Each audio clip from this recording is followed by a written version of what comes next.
네, 안녕하십니까. 김점희입니다. 또 이렇게 여러분들과 또 찾아뵙게 돼서 대단히 감사합니다. 오늘 주제는요, 여기 써 있죠. 천송강림사상이라고 해서 우리나라에도 있지 않습니까? 근데 이게 유라시아 대륙에도 고대 북방 기만 민족들에게는 그러한 비슷한 사상들이 많이 있었습니다. 그래서 제가 또 우연케도 제가 그 지역에 살면서 발견하게 된 것들을 하나하나 조합해가지고 오늘 유라시아의 천송강림사상이 어떠한 컨셉이며 그것이 어떻게 닮아있나를 오늘 비교해서 보는 시간이 되도록 하겠습니다. 근데 이게 보시다 보면요, 여러분들 이제 느끼시게 될 겁니다. 사실 이게 세계적인 거구나라는 거를. 왜 그러냐면은 제가 예전부터 보여드렸던 샤머니즘이라는 강연이 있습니다. 솔직히 제가 이름을 샤머니즘이라고 붙였는데 여러분들이 생각하는 무속을 거기다 갖다 연관시키시면 안 됩니다. 왜냐면 제가 이야기하는 건 솔직히 뭐라고 이름을 지어야 될지 몰라가지고 옛날부터 있던 이름이니까 그냥 내가 고대 샤머니즘을 얘기하는데 어쨌든 제가 얘기하는 고대 종교는 별자리 신앙입니다.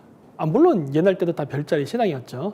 그랬는데 동물이라든가 인간의 형상을 하지 않았던 어떻게 보면 원초적인 별자리를 신으로서 받아들였던 그 당시의 종교를 얘기하는 거예요. 네, 그래서 그런 거라는 거를 먼저 염두해 주시고 보면은 될 거라고 생각이 됩니다. 그래서 하늘의 별과 천송강림, 이 옛날 때부터는요, 전 세계 모든 종교가 다 그렇듯이 신이 땅에 있다고 하는 사람은 없어요. 어떤 종교고 다 신은 하늘에 있습니다. 네, 그렇죠? 어떤 종교고 간에 천당이 하늘에 있다고 하지 땅에 있다고 안 해요. 그거 지옥이지. 예, 다 땅 속에 있다고 할 때 부정적인 의미를 얘기하고 저 하늘 위에 다 자기를 바라보는 신이 있다 하는 식으로 어떤 공통된 이야기를 하고 있습니다. 그럼 왜 그런 공통된 이야기가 나오게 됐는가라는 거를 원초적으로 찾아가다 보면은 이게 하늘에 있는 별이라든가 태양을 숭배했던 그런 사상과 깊은 관련이 있구나라는 거를 알게 됩니다. 그래서 여기 지금 보시는 바와 같이 고대인들이 하늘에 있는 별들을 숭상했지만 특히 숭상한 별이 있습니다. 하늘엔 별이 많아요. 수천, 수백 개, 수만 개의 별이 있다고 하는데 그 모든 별을 다 숭배하는 건 아니에요. 특히 좀 더 우선순위를 두고 숭배를 했던 별들이 있는데 그게 제일 으뜸으로 보는 것이 북극성입니다. 북극성인 이유는 뭐냐면 안 움직여서 그래요. 심지어 태양 숭배도 있지 않습니까? 스키타이족들 보면 태양 숭배, 달 숭배도 있지만 태양과 달조차도요, 떴다가 집니다. 근데 북극성은요, 안 져요. 낮에는 태양빛 때문에 안 보일 뿐이지 늘 그 자리에 떠 있어요. 그래서 몽골에서는 북극성을 알튼가드스라 그래서 황금 말뚝이라 불렀습니다. 안 움직이기 때문에 말뚝처럼 고정되어 있다 그래서 고대로부터 유목민족들은 북극성을 나한님이라 부른 거예요. 그게 왜? 그 별만 안 움직이니까. 하나님이니까. 북극성 왜 안 움직이는 별도 어디 있습니까? 물론 이제 남반구로 가면 남극성이라 불리는 별이 있겠죠. 근데 주요 세계 문명은 다 그러니까 북반구 문명 아닙니까? 그러니까 남극성은 보이지 않죠. 그러니까 우리가 지금 사는 이 문명의 기준에서 봤을 때는 북극성이 그래서 유일하게 안 움직였기 때문에 그 별을 하나님이라고 우리는 인지를 했고 그 별로부터 창조가 이루어진다고 생각했습니다. 그게 뭡니까? 생명의 창조. 우리가 얘기하는 마고할매, 삼신할매 이야기죠. 네, 그래서 그런 서양에서도 똑같죠? 하나님, 즉 야훼가 인간을 창조한다, 생명을 창조한다, 지구를 만든다 이런 얘기 나오죠? 똑같은 인식이에요, 결국은. 그래서 그러한 컨셉은 우리 유목민족에게도 있었습니다. 자, 그래서 이게 이제 천상열차 분야 지도인데 파란색으로 되어 있는 게 은하수, 빨갛게 그려놓은 게 태양이 지나가는 황도입니다. 물론 이제 서양의 별자리는 저게 이제 12개의 별자리가 있어요. 근데 요 별자리 안에서 움직이는 걸 잘 보면은 은하수가 지나가는 길과 태양이 지나가는 황도, 그 사이가 약간 뭐라고 해야 될까? 조개처럼 보이다가 되나? 약간 타원형처럼 이렇게 돼 있죠? 예. 그래서 저 모양으로부터 서양의 만도리아라든가 불교의 만다라 벽화를 보면 석가모니나 예수가 이렇게 이 초생달이라 되나? 요 길다란 요 모양 안에 있고 4명의 천사가 수호하는 모습으로 많이 묘사되는 그림을 볼 수가 있을 겁니다. 제 예전 강의에서 그거 설명 많이 했거든요. 근데 왜 그런 독특한 모양이 나오냐? 바로 이 북극성 신을 묘사하는 거에서 시작됐기 때문에 그렇습니다. 그리고 4명의 천사는 뭐냐? 저기 보이다시피 은하수와 황도가 지나가는 저 2개의 교차점이 있죠. 저기가 황소 자리하고 정갈 자리입니다.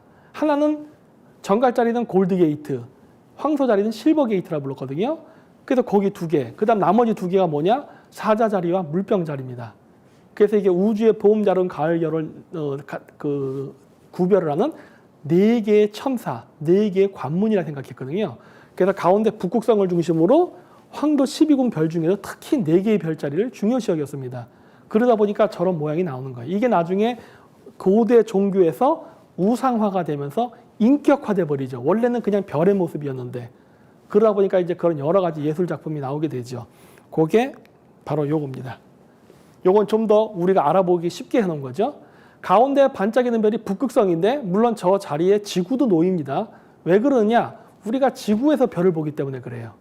지구가 자전을 하기 때문에 지구에서 바라봤을 때 북극성만 안 움직이는 것처럼 보인다고 했죠. 여러분, 북극성이 우주 관점에서는 절대 중심이 아닙니다. 지구가 자전하는 것 때문에 그렇게 보이는 것일 뿐이지. 어쨌든 땅에 사는 우리 인간의 입장에서는 그래서 북극성이 우주의 중심이라고 생각했단 말이에요. 그러니까 중심축이 어떻게 됩니까? 북극성과 지구입니다. 그래서 북극성의 자리와 지구의 자리는 같다라고 봐야 돼요. 이게 아마 천동설 관점이 그래서 나왔을 거예요. 그래서 그러한 관점을 가져서 세계를 바라보기 시작했죠. 그리고 저 당시에 그런 종교 개념이 나왔는데 어쨌든 그래서 고대로부터 많은 사람들은 이러한 우주에서 특별히 우리가 중요하다 생각되는 별, 북극성, 그 다음에 태양과 달, 그 외에 좀 더 첨가시키다면 이제 오행이 나오죠. 화, 수, 목, 금, 토, 그 화성, 금성, 토성, 목성 이런 거 있죠. 이런 별자리들의 영향을 받아서 인간의 운명이 결정된다라고 생각했습니다. 이게 우리나라에서도 토정비결이나 사주 볼 때 나오는 명리학의 세계는 인간의 운명 아닙니까? 그런 개념은요, 서양과 동양이 똑같아요. 그래서 그러한 때와 시에 맞춰서 태어난 자가 하늘의 기운을 받아 어떤 메시아적인 인물이 되고 그 아이가 성장하게 되면은 뭐 세상을 구원하든 나라를 건국하든 어떤 위대한 인물이 된다라고 믿었습니다. 그렇기 때문에 우리나라가 불과 100년 전에 망한 조선시대 때에도 그 임금이 중전이나 합금을 할 때는 합궁을 할 때는 반드시 관상감에서 이야기를 해가지고 언제가 날짜가 좋냐해서 그 날짜에 맞춰서 예전에 성행위를 했던 겁니다. 왜냐? 태자는 하늘로부터 점지받아야 된다는 생각이거든요. 이건 우리가 고대로부터 내려왔던 전통이에요. 그래서 항상 그 홍길동전이라든가 여러 가지를 보면 서자 출신들을 천대하지 않습니까? 그 왜 그랬냐면은 옛날 인식에서는 그 하늘의 천시와 장소에 맞춰서 잉태된 아이야말로 하늘의 기운을 받은 정통성이 있다고 생각했습니다. 그러다 보니까 뭐가 돼요? 임금의 입장에서는 세자가 되고 사대부들 입장에서는 장손이에요. 본부인으로부터 나온 아이. 이렇게 되고 후궁의 자식들은 그래서 첩의 자식들은 조금 멸시를 했습니다. 왜? 이러한 천시와 때를 안 맞춰서 태어났기 때문에 하늘의 기운을 받았다고 볼 수 없다고 본 거죠. 예, 그러다 보니까 이런 차이가 있었던 건데 바로 이런 식으로 고대인들은 이런 하늘의 기운을 받아가지고 지상에 좋은 인간을 태어나게 하는 것, 이것이 바로 천송 강림 사상의 기본 사상의 틀이 됩니다. 예, 그리고 이러한 세상은 전 세계적으로 지배자 계급을 중심으로 있었어요. 사실은 이게 같은 동양권이라 하더라도 모든 동양의 사람들이 그렇게 한 게 아닙니다. 예, 고대 샤먼 시대 때는 했어요. 제천행사라는 과정을 통해서 전 백성들이 그러한 좋은 날이 있으면 전부 집단으로 여러분 매트릭스 3탄 보면은 막 시온이라는 데서 보면 축제하면서 막 하지 않습니까? 그렇게 했지만 그 이후부터는 이제 고대 사회가 되면서부터는 지배자 계급 중심으로 했거든요. 그래서 이런 전통이 서양에도 있었어요. 예, 지금도 하는 것 같더라고요. 왜냐면 태어난 사람들의 그 날짜를 보면은 얘네들 아직도 그거 하는 것 같네 라는 생각이 드는 경우가 있거든요. 자, 그래서 그 고대인들은 이런 식으로 하늘에 있는 별들을 숭상했습니다. 그래서 하늘 숭배 사상이 거기서 같이 나와요. 이게 이제 몽골 말로는 하느님, 그러니까 하나님은 북극성이겠지만 북극성을 포함한 모든 하늘에 있는 별들이 하늘에 있기 때문에 하느님이거든요. 그러니까 결국 보면 하늘 숭배는 별신 숭배라도 깊은 관련이 있죠.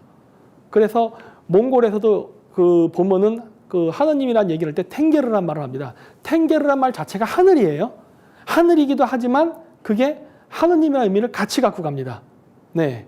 이제 탱게르란 말이 이제 그 중앙아시아는 탱그리 뭐 이런 식으로 발음이 되고 우리나라에 있는 단골레, 단군이라는 발음까지도 연결이 되죠. 근데 이제 우리나라에서 이제 단골레까지 가면 하늘이란 개념은 없는데 고대는 있었을 가능성이 있어요. 단어가 같기 때문에. 그리고 우리나라에서는 그게 보통 샤먼, 무당들을 단골레라 부르는 이유는 이게 하늘과 인간을 매개해주는 매개자의 역할을 했기 때문에 아마 그러한 이야기가 나오지 않나 싶습니다. 그리고 아까도 얘기했듯이 하늘의 기운을 받아서 태어난 자는 하늘의 일을 대신해서 대리해서 일을 한다고 봤기 때문에 신의 사자라는 개념에서 아마 단골레를 사람에게도 통용돼서 썼을 가능성이 있어요. 왜 그러냐면 오늘날 그 기독교를 보면 예수는 분명히 신의 아들이라고 했는데 요즘은 신격화가 되는 걸 보면은 그런 걸 알 수가 있거든요. 네. 자, 그리고 그래서 이제 여기 보시면은 투르크 탄가 문자인데 오른쪽서부터 왼쪽으로 읽는 겁니다. 저거를 탱리라고 읽습니다. 탱리. 탱그리의 고대 발음이 탱리예요. 이게 아마 우리나라에서 보면 그 고조선이 멸망했다가 다시 그 독립운동할 때 그 탕리국에서 고두막한이 왔다 이런 얘기 나오지 않습니까? 그 탕리국이 아마 탱리의 음차 문자일 겁니다. 우리나라에서는 역사책에 탕리국을 고리국이라고도 표현하거든요. 예. 그러면 탕리국과 고리국은 무슨 관계냐? 같은 말일 겁니다. 예. 탕리라는 건 아까 제 초글자 탱리, 고대 투르크로 하늘, 탱글이라는 말을 쓸 때 쓰는 그 음차 발음을 한자로 탱리라고 썼으니까 탱리라는 국가 자체가 고조선의 다른 연방 국가일 가능성이 있어요. 왜냐하면 우리는 고조선 하면 어떤 단일화된 국가라고 생각을 하는데 그렇지 않을 겁니다. 연방 국가예요. 왜냐하면 그 중앙아시아에 남아있는 조선이라는 비슷한 발음을 쓰는 시스템들을 다 살펴보면요. 전부 연방 국가 체계입니다. 3분할 국가 체계예요. 그래서 조선도 3조선이 있었던 것처럼 중앙아시아 카자흐스탄은 3주스 시스템, 그 다음에 저기 금나라가 국호는 금이었지만 내부적으로는 조센 아니었습니까? 근데 그 조센도 3조센 시스템이었어요. 이런 식으로 조선, 주스, 주잔, 유연 등등으로 발음되는 나라들의 특징이 뭐다? 3분할 국가 시스템입니다. 따라서 그 한나라한테 점령당했던 조선은 그 중에 하나라고밖에 볼 수가 없어요. 그래서 탕리국이라는 이름이 나왔을 때 바로 탕리가 탱리라는 이름에서 왔다고 했지 않습니까? 그리고 그 탕리라는 한자의 다른 발음이 탁근국입니다. 그 뭐예요? 그냥 단군국이겠죠. 그러니까 탱게르, 탱그리, 단골레, 탱리, 탕리, 단군은 전부 다 같은 발음이에요. 그리고 그 사람들이 바로 하늘에서 이런 북극성과 태양과 달신의 기운을 받아서 우주의 중심으로부터 어떤 신성한 영혼을 인간의 몸에 받아서 태어난 자가 바로 신의 대리인 아닙니까? 이런 자가 다스리는 나라가 바로 탕리국이 되는 거죠. 즉 탱그리의 나라가 되는 겁니다. 네, 그러다 보니까 이런 개념들을 여러 나라에서 공통적으로 갖고 있었습니다. 왜 그랬느냐? 연방국이니까. 한 명만 그런 게 아니에요. 그렇게 나라를 다스리는 그 지도자들은 여러 지도자 다 그런 식으로 그런 과정을 통해서 태어난 자들입니다. 아주 고대 때는 그래서 그런 사람들이 이렇게 태어나게 되면은 샤먼들이 교육을 시켰던 것 같더라고요. 그러니까 인간의 운명은 12가지의 직업군으로 나뉩니다. 여러분 예전에 그 나이 드신 분들은 프린세스 메이커라는 게임을 해보셨을 겁니다. 거기에 보시면 생년월일을 결정하면은 그 아이의 지력, 매력 이런 것들이 결정이 돼요. 그런 것처럼 고대인들은 1월에 태어난 사람은 어떤 운명을, 2월에 태어난 사람은 어떤 운명을 이러한 생각을 갖고 있었거든요.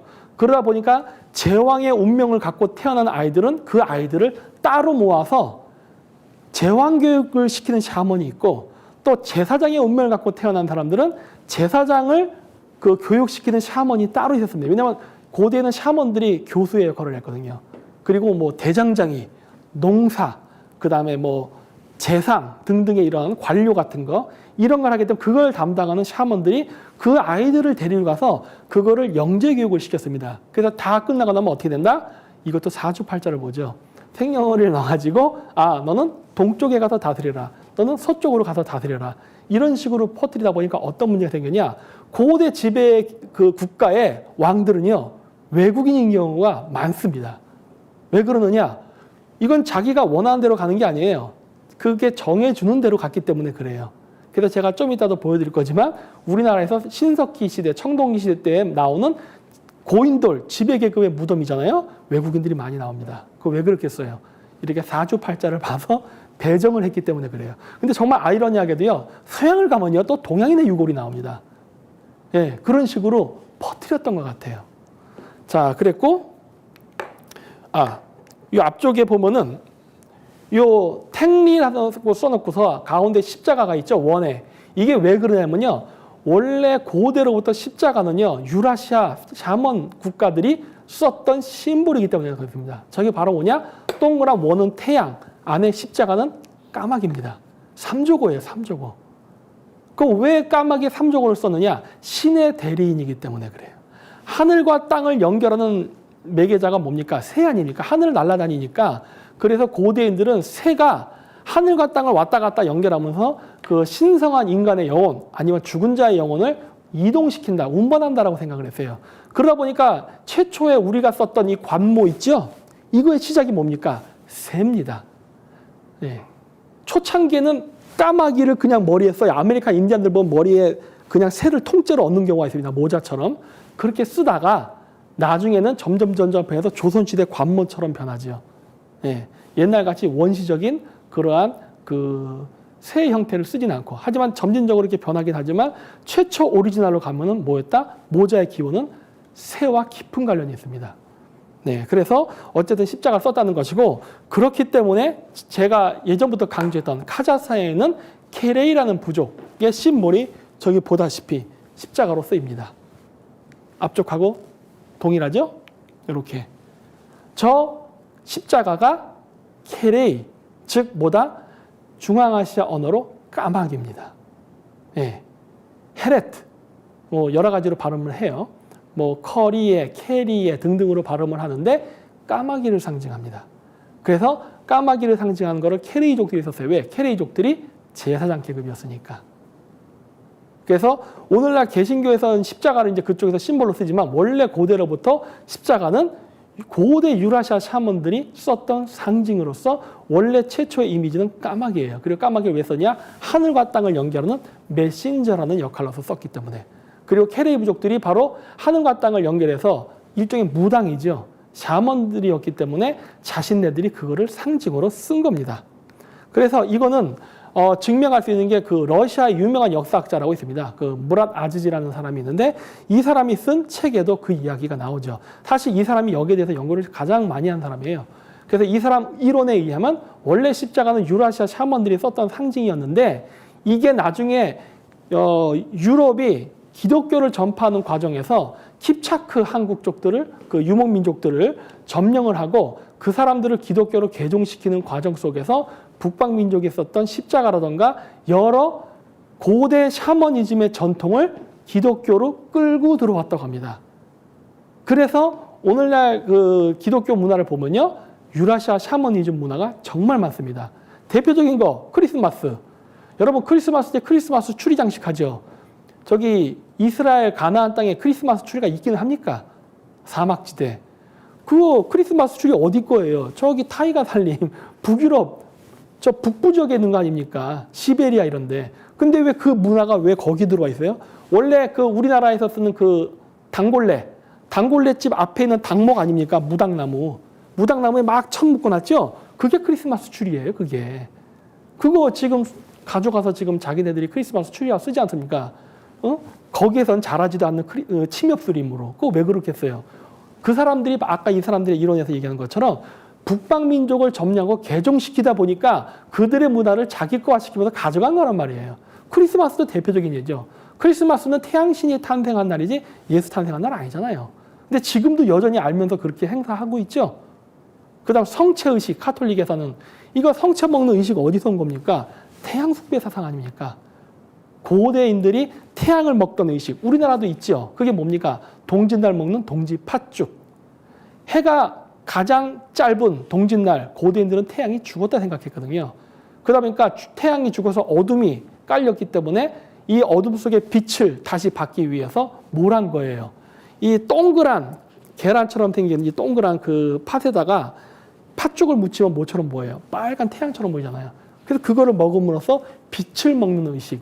이게 카톨릭에서 하는 성체 의식과 우리가 동지 팥죽 먹는 의식은 똑같아요. 그리고 또 뭐가 있으니까 서양에서 하는 부활절 달걀 먹잖아요. 부활절 달걀이 어떻게 생겼는지 아십니까? 원래 고대 부활절 달걀은요, 그냥 빨간색을 칠했습니다. 지금처럼 장식하지 않았어요. 그냥 빨갛게 칠했어요. 왜? 태양. 근데 여러분 계란 속에 뭐가 있죠? 병아리가 나오죠? 그거 자체가 상종을 상징해요. 태양 속에 새니까. 그래서 부활절, 태양이 안 뜨는 동지가 지나서 다시 태양이 뜨면서 낮의 길이가 길어지는 것을 기념하기 위해서, 즉 빛이여 빨리 오너라, 하늘의 빛이여 빨리 오십시오, 이러한 주술적 의미로 먹었던 게 부활절 달걀이거든요. 그래서 빨갛게 태양처럼 보이기 위해서 그걸 먹는 겁니다. 동지 팥죽 먹는 의식과 성체 의식과 부활절에 부활절 달걀 먹는 의식은 전부 태양 숭배 사상에 기원하고 있는 거예요. 그렇죠? 네. 그럼 왜 음식이 다르냐? 그거야 문화가 다르니까 그러죠. 인류가 퍼져서 여러 군데 살다 보니까 자기가 원하는 게 없거든. 그러면 어떻게 됩니까? 변합니다. 예를 들어 시베리아에서는 까마귀가 신성한 새라 여겨져서 썼지만 저쪽 유럽에 가면 비둘기가 됩니다. 왜? 까마귀가 없으니까. 또 딴 데 가면 거위가 되고요. 딴 데 가면 공작새가 됩니다. 그래서 결국 뭐다? 핵심은 그냥 조류. 그냥 그렇게 보면 돼요. 조류. 자기 동네에서 구하기 쉬운 걸 하는 겁니다. 네. 그랬고, 여기 이제 무랏 아지지가 만든 홈페이지에 나오는 십자가 유래입니다. 이건 러시아하고 한국말로 번역하면 이렇게 되죠. 십자가의 신비, 비밀에 대한 이야기인데, 여기도 보면 나오지만은, 그 중에 성당, 기도, 아이콘 등등 거의 모든 교회 도구 관심을 갖게 되었는데, 유목 민족들에 의해서 4세기에 동방정교에 도입되어 십자가를 포용했으며, 십자가는 자신을 정화하고 유일신인 탱글에 대한 복종의 표시로 삼았으나 초기 기독교인들의 문화에는 없었다. 없었어요, 원래. 예, 기독교에서 십자가 없었습니다. 이거는 여러분 세계사 배울 때도 나와요. 저 고등학교 때 세계사 배울 때도 나왔습니다, 이거. 십자가는 원래 기독교 문화 아니었어요. 북방 유목민족을 점령하고 개종시키는 과정 속에서 그냥 북방민족이 십자가를 자신네들의 탱글이 신앙으로서 갖고 있다 보니까 인정해 준 거예요. 탱글이 이름만 예수로 바꿔버린 겁니다. 예. 그랬다는 것이고, 자, 그럼 십자가는 어떠한 의미를 가지느냐? 이게 하늘로부터 내려온다고 했잖아요, 까마귀가. 그래서 인간의 신성한 영혼을 내려다 준다 그랬죠? 이렇게 됩니다. 각각의 그 십자가의 각은 오즈, 오쿠, 오구, 우슈라고 해가지고 4개의 이름을 붙여서 의미를 부여하는데, 첫째, 뭐냐? 하늘에, 그러니까 인간 세상에 어떤 문제가 생기면은 하늘의 신이 보고 있다가, 야, 이거 인간 세상이 너무 혼란스러워지는데 뭔가 내가 좀 손을 써야겠다 라는 생각을 하고 하늘로부터 내려온다고 합니다. 그게 바로 뭐냐면 오즈라고 부릅니다. 그 과정을. 그리고 이게 하늘에서 어떤 신성한 영혼이 내려오는데, 내려와서 짠 현신하는 게 아니라 어떻게 된다? 인간의 몸을 빌려서 반신반인으로 태어난다고 생각합니다. 그래서 아까 제가 단골레가 우리나라에서 쓰이는 이유는 하늘의 신인데 왜 무당이 단골레냐? 이러한 개념 때문에 그래요. 그래서 하늘에서부터 어떤 신성한 영혼이 지상에 뭐 세상을 구원을 하던, 뭐 세상을 바꾸던 뭔가를 하기 위해서 내려올 때 바로 그러한 것들을 한다라고? 안 보이네요. 네. 그래서 그런 것들이 있습니다. 그래서 그렇게 되고, 그 다음에 그 오그라고 하는데 그게 뭐냐면 그 인간의 몸을 빌어서 태어난 사람이 성장을 하잖아요. 그래가지고 특정 나이가 되면은 뭐라 그럴까, 자기가 갖고 있던 그 어떤 자질, 능력이 발현된다고 믿었어요. 그게 이제 바로 오그입니다. 그러니까 이제 뭐가 되는 거야? 영웅이 되는 거죠. 그래서 뭐 세상을 바꾸던, 뭐 종교를 뭐 창시하던, 뭔가를 해서 인간으로서 모든 업무가 다 끝난다. 그럼 이제 하늘로 승천해야죠. 그게 뭐다? 우슈입니다. 지금도 현대카적에서 우슈는 날다라는 소리가 있어요. 자, 지금 제가 얘기한 요 스토리, 하늘로부터 성령이 내려와서 인간의 몸에 들어와서 반신반인으로 잉태가 되고, 그래서 어떤 큰 인간의 업적을 이루고, 그리고 어떻게 된다? 하늘로 승천한다. 뭔가 예수의 느낌이 안 듭니까? 그렇죠? 이게 고대 탱그리 신앙의 핵심이에요. 하늘의 북극성과 태양과 달의 기운을 받아 태어난 바로 신성한 그 하늘의 대리인이 하늘의 뜻을 대리해서 이 세상의 뜻을 펼치고 그것이 끝나면 다시 자기가 왔던 원래 자리로 돌아간다. 이거는 유라시아 유목민족의 모든 국가가 갖고 있는 공통된 사상입니다. 이거를 어떻게 표현하냐의 문제예요. 이 기본뼈대는 변하지 않아요. 자, 그래서 이제 태어나는데 단 최근에 우리 역사를 보면 어떠냐? 건국의 아버지들이나 그 다음에 종교 지도자들이 처녀 수태가 많습니다. 혹은 과부. 처녀는 아닌데 애비 없는 자식이 많아요. 예를 들어 고주몽. 청나라의 만주족 기원에 보면 뭐가 나옵니까? 그 3명의 선녀가 하늘에서 내려서 목욕을 하고 있는데 까마귀가 열매를 주고 가죠. 근데 막내 선녀가 그걸 먹고 임신을 해버렸대요. 이거 뭐야? 처녀 수태지. 예수. 빛을 쬐는데 임신을 해버렸대. 처녀 수태죠. 동명왕 어때요? 하늘에 빛이 쬐는데 임신을 해버렸대요. 탕리국의 그 시녀가. 이거 다 처녀 수태 아닙니까? 그럼 왜 처녀 수태라는 공통된 스토리가 나오네요. 종교의 창시자, 국가의 창시자. 왜냐? 이거는 아까도 얘기했듯이 천성강림사당은 모든 게 별, 우주랑 관련이 있습니다. 즉 시간과 관련이 있어요. 지금 사는 우리가 사는 이 시대가 철의 시대입니다. 여러분 최근에 아니지 몇 년 전에 유행했던 왕자 게임 아시죠? 그 왕자 게임의 그 왕자가 뭡니까? 보통 왕은 황금 의자 앉잖아요. 그 왕자 게임에서는 어떤 의자였어요? 철의 왕자였습니다. 왜 철의 왕자냐? 철의 시대니까 지금이. 그러니까 2000년 전부터 철의 시대였어요. 그러니까 어떻게 돼요? 왕자를 철로 만들죠. 근데 그 영화를 보면은 대충 스토리가 감이 탁 옵니다. 왠지 아세요? 이제 철의 시대가 끝나가거든요.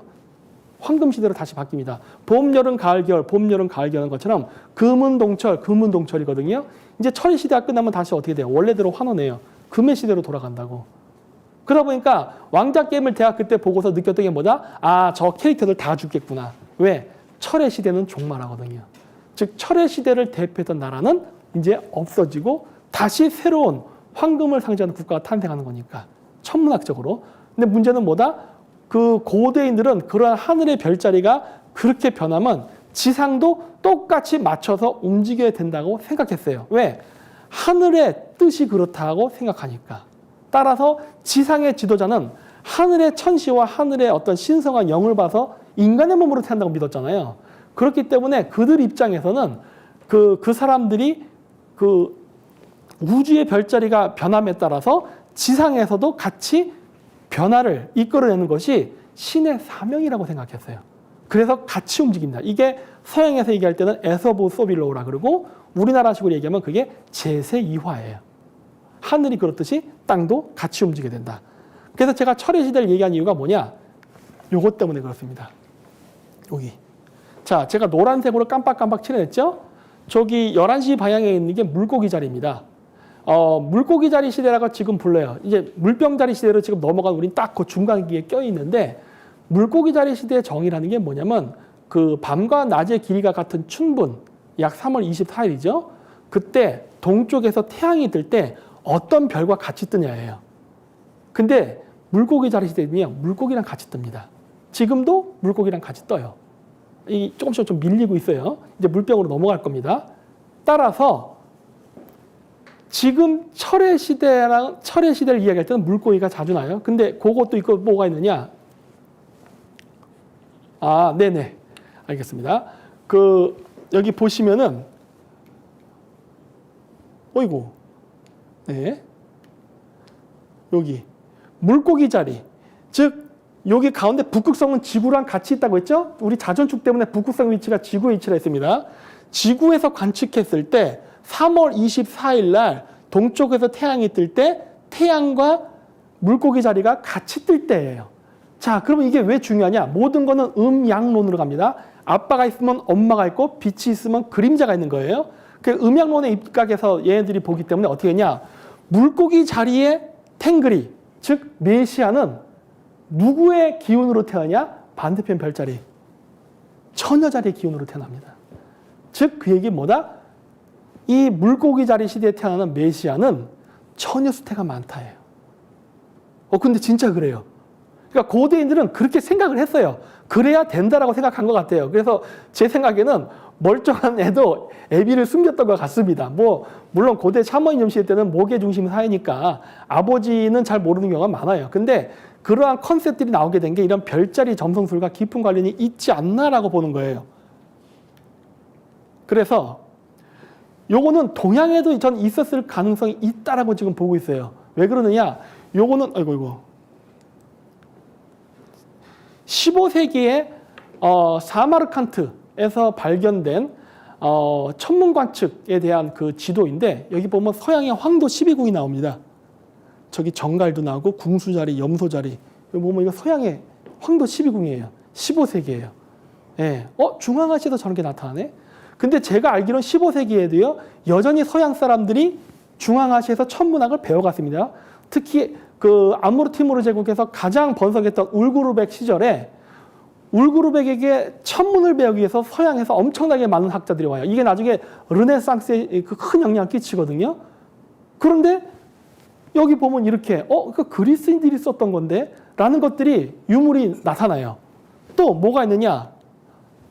더 오래된 거. AD 1116년 요나라 때입니다. 요나라 때 보면은 저기 하북성 시안화구에 보면은 거기 그 요나라 왕들의 무덤에서 서양식 황도 12궁이 나타나요. 저기 보면 쌍둥이 자리, 여기 정갈 자리, 천칭 자리, 사자 자리 다 나옵니다.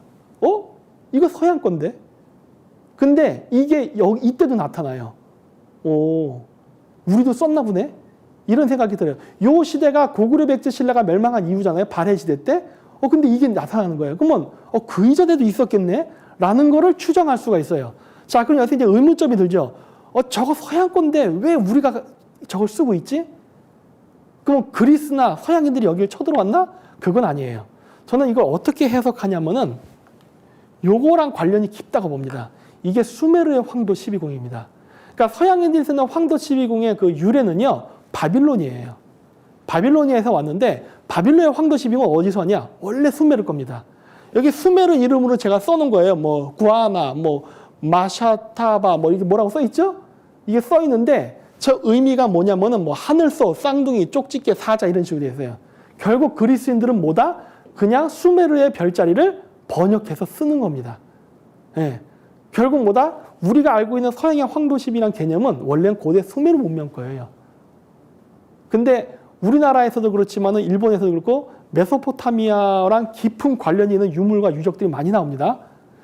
예를 들어서 신라 시대 때 그 유리잔 그거 어디 원산지예요? 중동이잖아.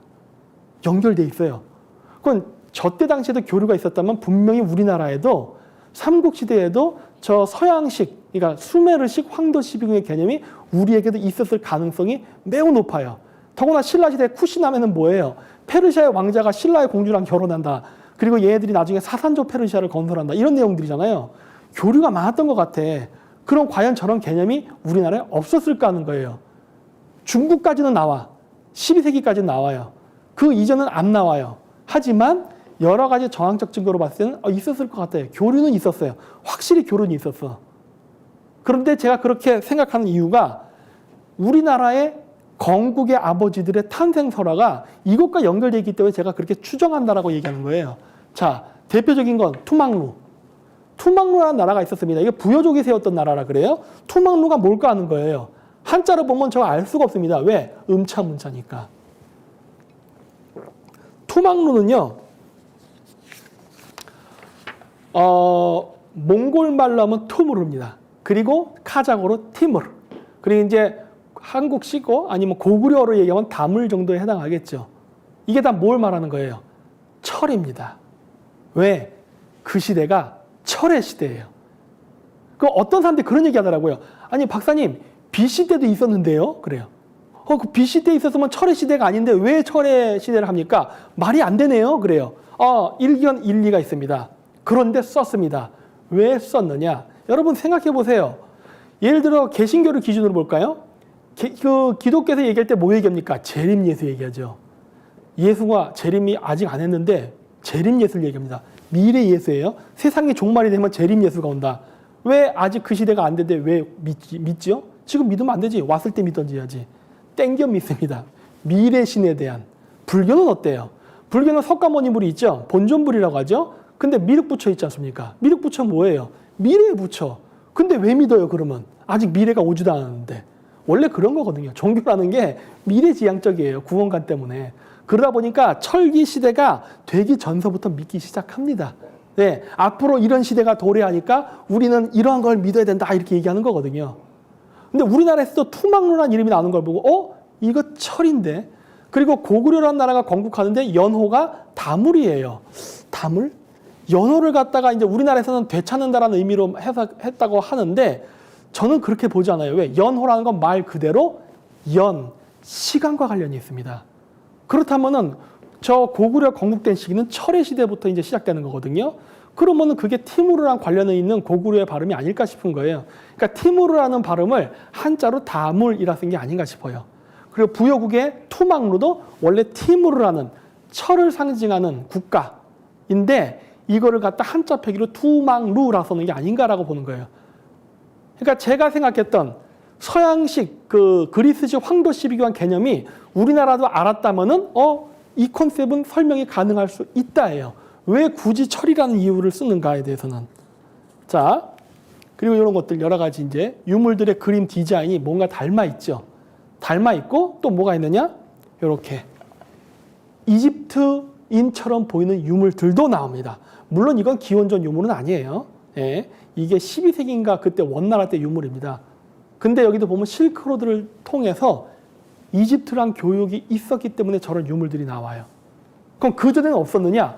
있었던 것 같아요. 왜냐? 흉노라든가 이런 애들 보세요. 왔다 갔다 종횡무진하죠?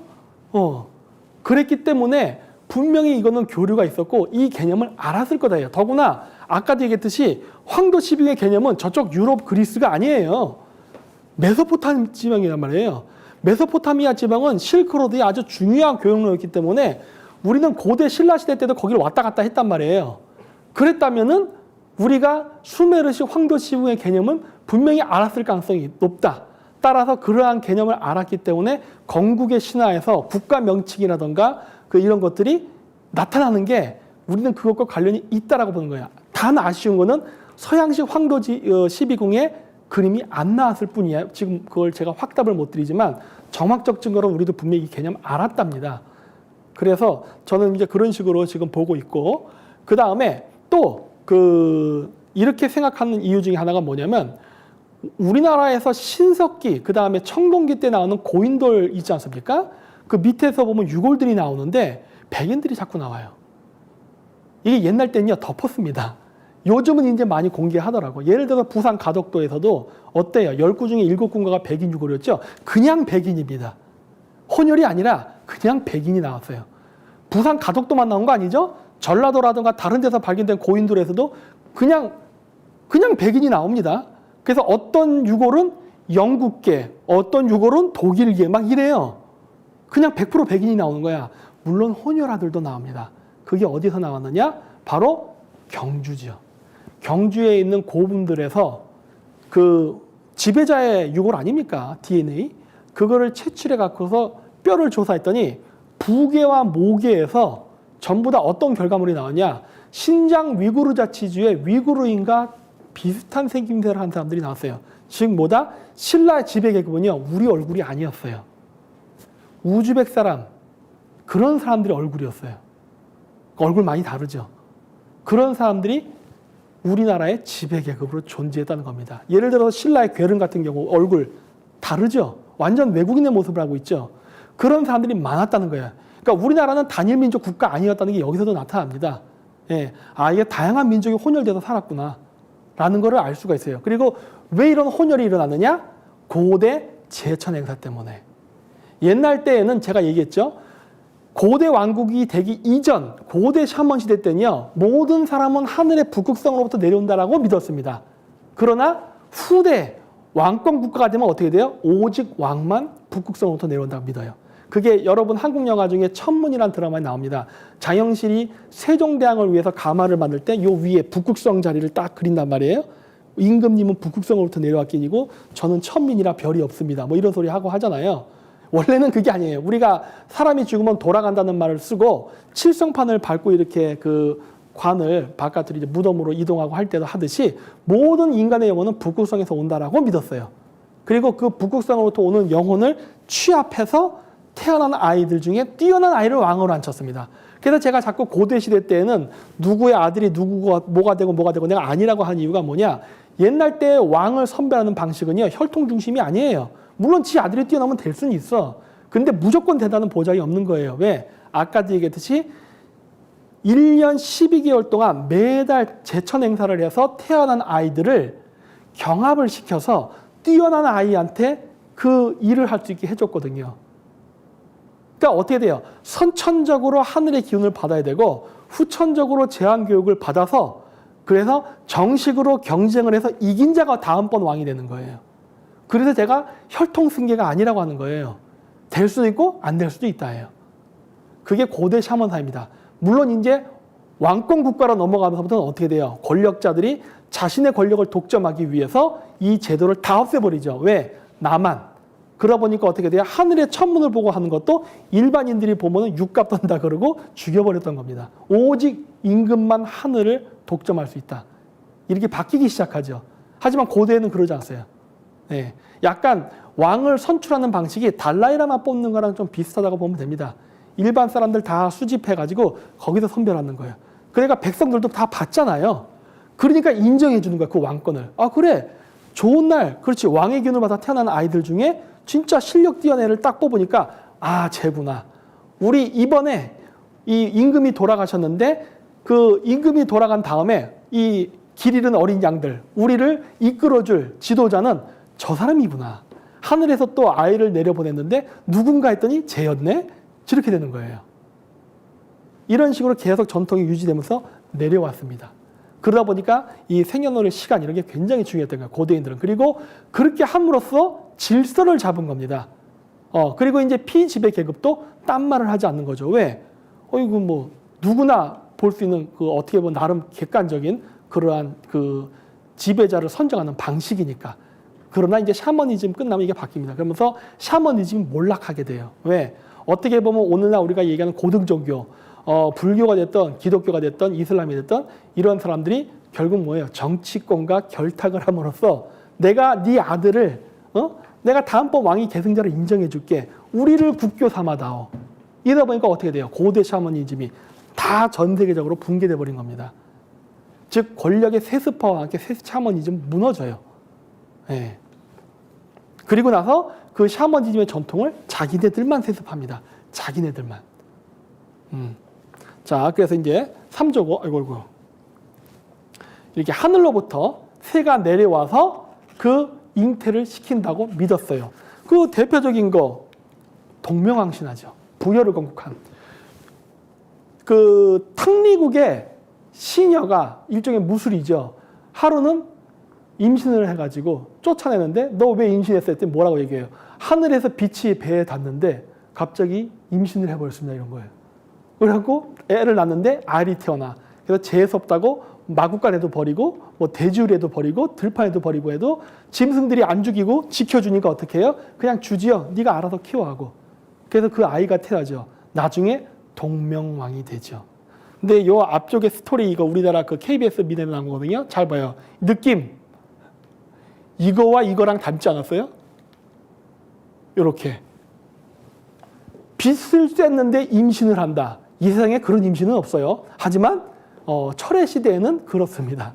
우리 그 물고기 자리 시대의 영웅은 이렇게 태어나야만 돼요. 왜? 물고기 태양은 뭐의 기운을 받는다? 처녀 자리. 그래서 프리메이슨의 창시자라고 하는 히람 아비브도 과부의 자손이라 그럽니다. Son of widow. 고구려의 건국자 주몽도 과부의 자식이에요. 그렇죠? 동명왕 태어날 때 성령 임신이야. 빛을 쬐더니 태어났대. 그리고 징기스칸 그 조상 뭐 어떻게 태어나요? 알랑고와 빛을 맞았더니 임신을 했대요. 그러더니 태어나. 전부 다 성령 임신이야. 그렇죠? 아까 여진족의 조상도 어떻게 됐어요? 마찬가지죠? 까마귀가 물어자던 열매. 까마귀는 태양을 상징하잖아요. 그거 먹었더니 임신했대요. 처녀 수태. 네.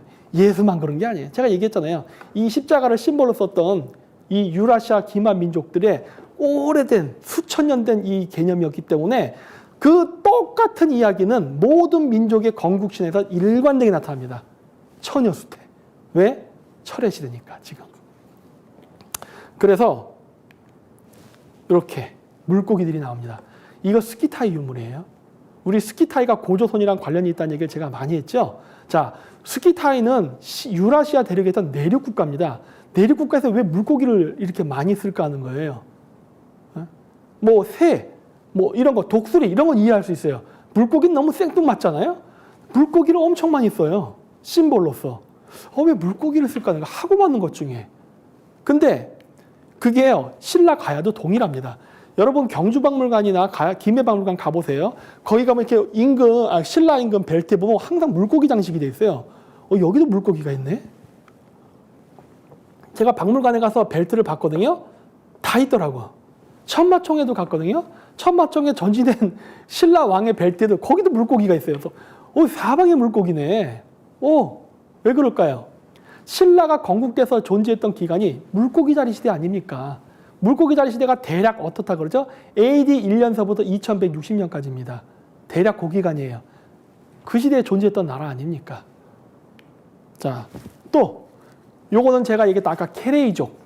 케레이족 족보에 하면 케레이가 언제 탄생했냐 이런 기원들이 나오는데 얘네들 보면 재미있는 얘기가 있죠. 뭐냐? 9개의 위구르 부족이 원래 파미르곤에 살았었는데 10개의 위구르 부족이 그중에 9개가 내려옵니다.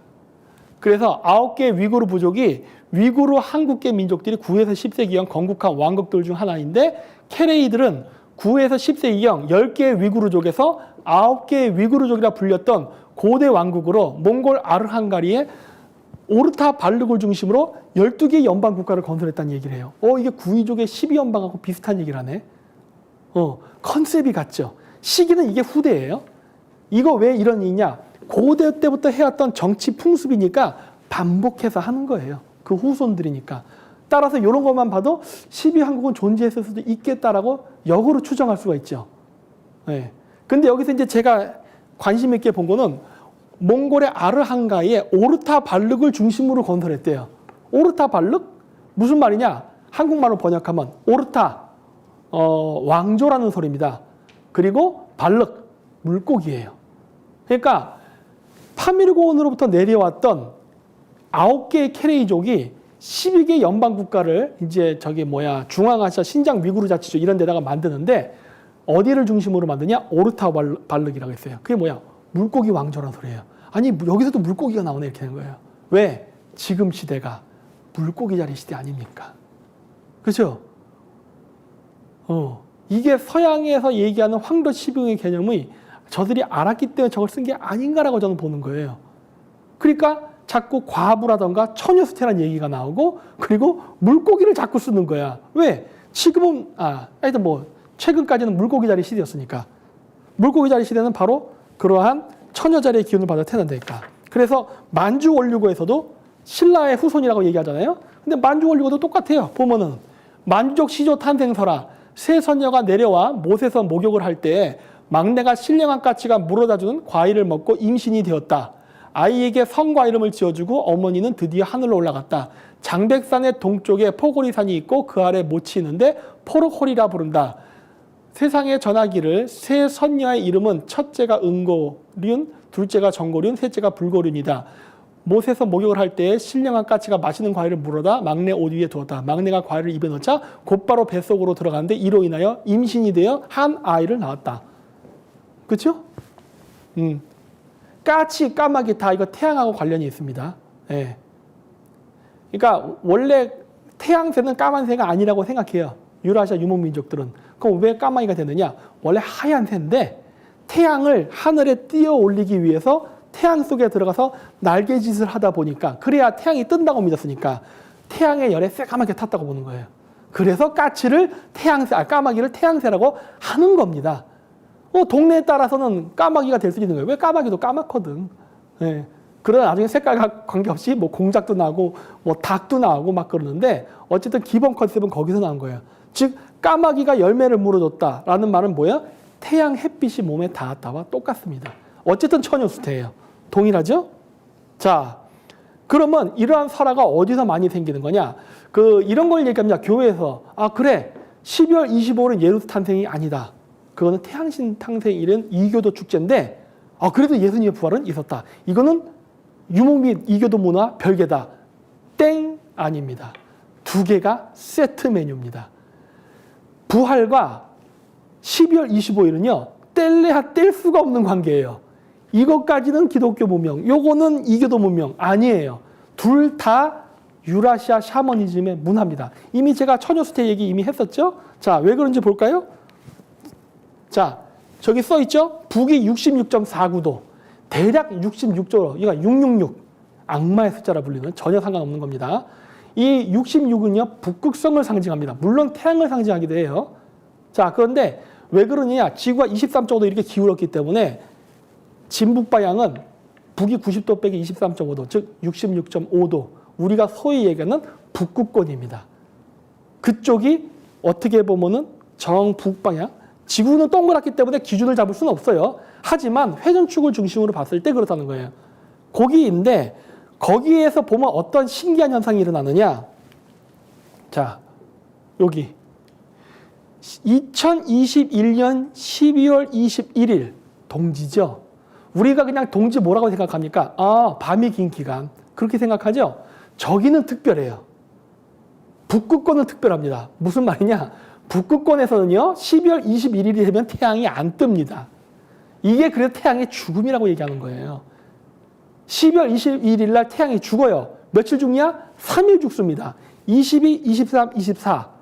그리고 25일이 되면 태양이 떠요. 한 6시간 정도 뜹니다. 근데 이것도 지역에 따라 조금씩 달라요. 어떤 데는 일주일 동안 안 뜨는 지역도 있고 각기각기인데 어쨌든 핵심은 뭐다? 저 지역에서 저렇다는 거예요. 우리가 동지를 새해의 기준으로 잡는 그 풍습은요, 아마 저기에서 왔을 겁니다. 네. 왜냐? 저 지역에서 새해라는 기준이 뭐예요? 해가 안 뜨다. 딱 처음 태양이 뜰 때. 이때가 새해예요. 근데 우리나라도 동지가 새해였던 적이 있습니다. 그게 신라에서 얘기하는 까치설날이에요. 이거는 북극성 숭배를 했던 사람들이 태양 숭배도 같이 했다고 했죠. 이게 북극성과 태양과의 관계거든. 그러다 보니까 저 지역에 있는 사람들한테는 그때가 새해가 된단 말이야.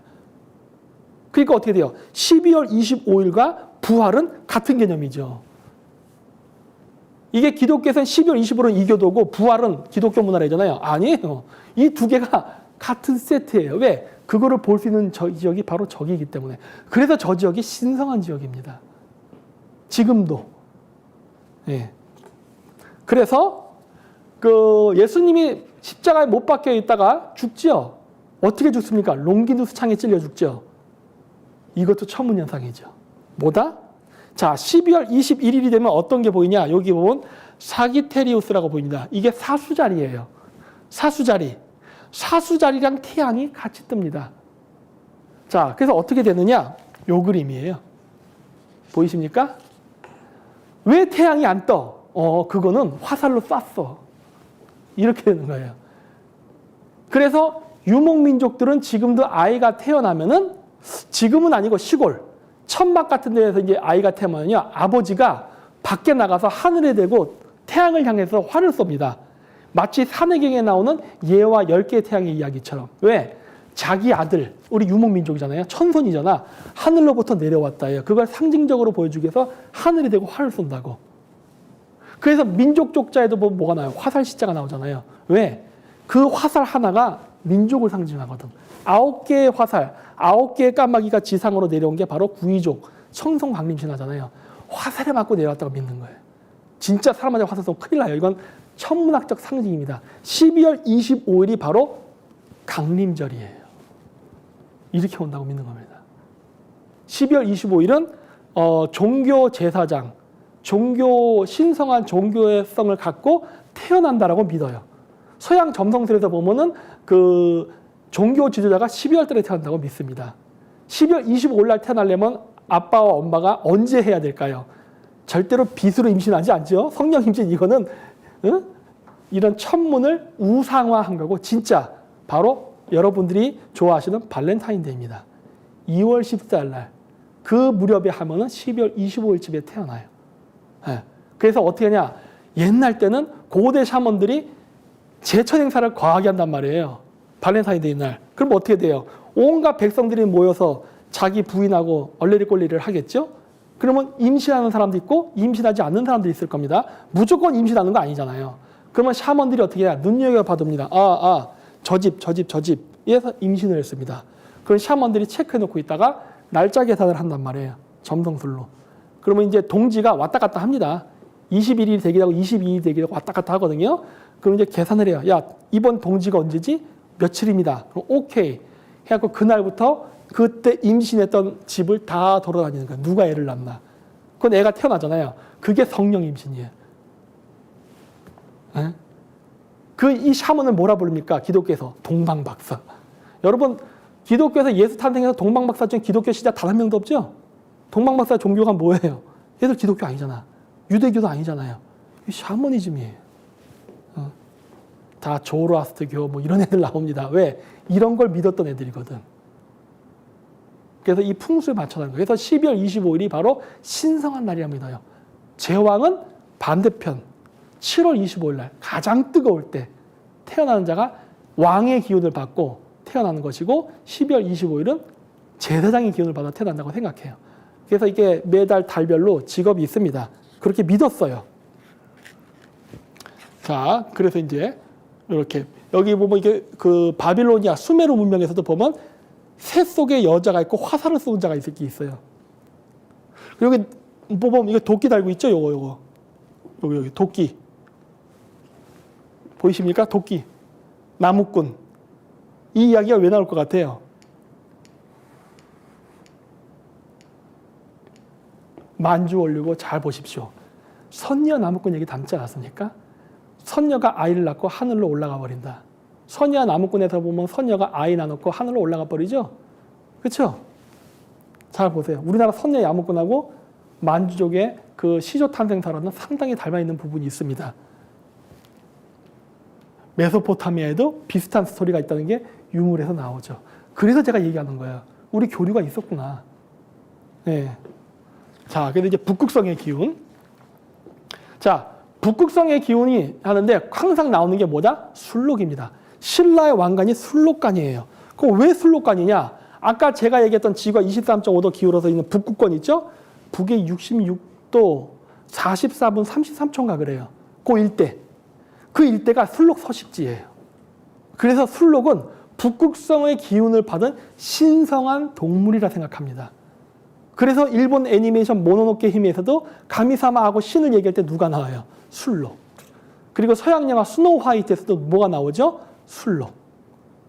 그래서 술록의 뿔을 쓴다는 것은 내가 북극성으로부터 정통성을, 즉 하나님으로부터 정통성을 받은 너희를 다스릴 수 있는 권리가 있는 신의 대리자라는 심볼을 가지게 된단 말이에요. 그러니까 이게 술록관을 쓰는 거예요. 고대에는 아까 얘기했듯이 모자 원색적으로 이렇게 이게 사슴뿔을 씁니다. 초창기에는 이 벽화가 이 사슴뿔을 쓴 샤먼이거든요. 요 사슴뿔이 이렇게 머리 온 거를 이렇게 암각화로 묘사한 거예요. 이러다 이제 과학 문명이 발전해서 어떻게 돼요? 업그레이드가 되죠. 그래서 어떻게 하니까 신라 왕관. 신라 왕관 이걸 출자 문양이라 그러잖아요. 출자라고 볼 수도 있지만은 요 술록의 앞머리에는 뿔 모양입니다. 똑같이 생겼죠? 그리고 이게 신라 왕관 옆에 보면 이상한 가지가 있어요. 이거 왜 그래요? 술록 옆에 있는 이 가지, 뿔. 이거 묘사한 거예요. 그냥 술록의 뿔을 그대로 그냥 금장식으로 만든 거예요. 왜? 신라가 후대니까. 그러니까 고대 신라의 조상들은 아마 고대 저 북쪽 추운 데서 술록 타고 다니면서 이거 술록뿔을 쓰고 다녔을 거예요. 그러나 시대가 흐르면서 어떻게 돼요? 과학 문명은 발달하거든요. 그리고 이게 술록뿔을 쓰려면 무겁잖아요. 그리고 이제 경상도 지역까지 내려왔는데 무슨 술록이에요. 술록을 구할 데가 있어야 말이지. 그러니까 어떻게 변해요? 조각해서 붙이기 시작하죠. 저렇게. 그럼으로써 술록뿔로 장식을 하기 시작하죠. 그러니까 과학 문명이 발달하면서 변하지만은 컨셉은 같이 간다는 거예요. 컨셉까지 변하지는 않습니다. 그러니까 우리가 북방에서 지배자 계급이 왔다는 게 여기서 나타난 거예요. 이런 유물들을 보면서. 그리고 저들의 신앙이 뭐랑 관련이 있다? 북극성 신앙. 자, 그리고 천마도. 신라 천마청 천마도에는 이게 하얀 말이 그려져 있습니다. 왕은 하얀 말을 탄다고 생각했어요. 스키타이 지배자 계급들 중에 임금은, 그러니까 칸은 백마를 탔습니다. 그럼 왜 백마를 탔을까? 북극성에서 내려왔다고 믿잖아요. 북극성과 지상을 연결하는 별은 뭐라고 했습니까? 제가 예전에 은하수가 됐잖아요. 은하수가 이렇게 지상과 연결돼서 북극성과 연결돼 있다고 믿었기 때문에 우리가 하나님을 만나려면은 은하수를 타고 간다고 믿었어요. 이게 나중에 우리나라 민간 신앙에서 뭐가 됩니까? 은하수가 황천강. 황천강을 넘으면 어떻게 되죠? 돌아가시죠. 어디로 돌아가요? 북극성으로. 황천강이 은하수를 상징하거든요. 그래서 여기는 이승의 세계. 황천강 넘어 저쪽 가면 저승의 세계. 즉 북극이 있는 쪽으로 가는 거죠. 이런 식으로 인식을 했단 말이에요. 그래서 북극성과 지상을 왔다 갔다 하는 은하수의 색깔이 하얗기 때문에 왕은 하얀색을 씁니다. 그러니까 백마 타는 거예요. 그리고 북극성 신앙을 가진 종교 제사장 계급은 옷을 어떻게 입을까요? 하얀 옷을 입는 거죠. 왜? 때가 그거니까. 그래서 지금도 몽골 샤먼들 기도할 때 동서남북에 우유를 뿌리는 의식을 하죠. 왜 우유를 뿌릴까? 은하수, 밀키웨이 이런 것 때문에. 물론 물도 뿌립니다. 예, 요즘은 보드카도 뿌리더라고. 시대가 변하니까 뭐 다양한 걸 뿌린다. 요즘은 이제 뭐가 됐다? 액체를 뿌린다로 바뀌었습니다. 아까 제가 얘기했죠. 최초의 개념은 까마귀였지만 시대가 흐르면서 여러 가지가 나오니까 제가 그냥 이거 조류로 통합하자 하고 얘기했던 것처럼 최초에는 우유를 뿌렸지만은 사는 지역이 다르면 우유가 없어요. 예를 들어 우리는 농경민족이 됐는데 아니 어떻게 뭐 돼지젓을 짤게요? 뭘 할 거예요? 없잖아요. 우유를 구하기 힘들잖아. 그러니까 물 뿌리는 거거든. 이런 식으로 변하는 거예요. 이제 오늘날 이제 몽골 사람들 러시아의 영향을 받다 보니까 이제 술 좋아하고 하다 보니까 어떻게 돼? 보드카 뿌리는 거예요. 그러니까 이제 액체. 이제 이렇게 되는 거죠. 그래서 이제 그런 컨셉으로 가고 이 천마도의 바탕의 나무가 자작나무입니다. 네. 자작나무는 어디서 자란다? 시베리아. 물론 우리나라에도 있어요. 있습니다.